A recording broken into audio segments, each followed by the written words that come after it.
Good morning, kids. This is a story about a little boy who had no siblings but spoiled from the mom and dad.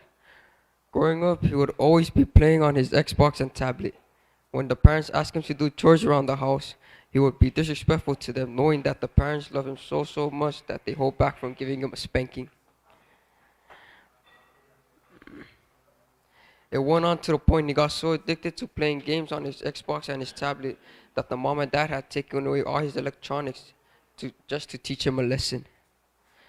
So the little boy cried his way to sleep, knowing that, not knowing what to do, just lost in thoughts. But then, this one day, one morning, the dad went to work. The dad went to work, and we.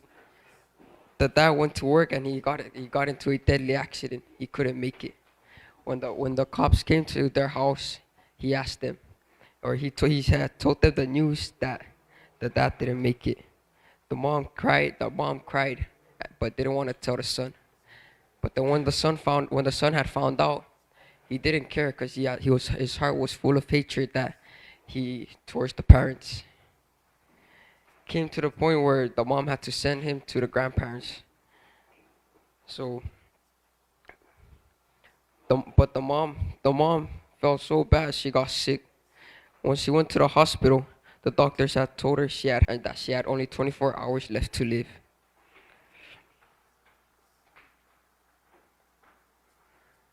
The son didn't know that the mom had went to the hospital, but the mom didn't want to tell him yet, because the mom had told them not to.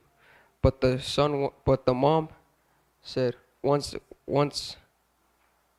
the mom said once I leave, give him this note.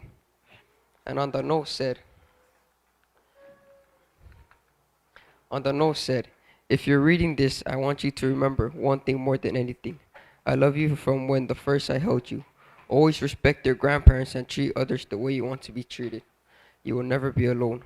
With all love, Mom. Both parents had passed away. The son had broken into tears knowing regret his life's decision. So kids, moral of the story is always show love and be kind to your parents. Be helpful because growing up you will understand how it feels to be in their shoe. And as a parent, they would always put their kids first, so make it worth it before it's their time.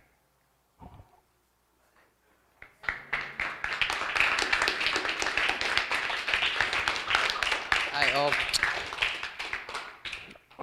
Direction, you wanted to pray for us?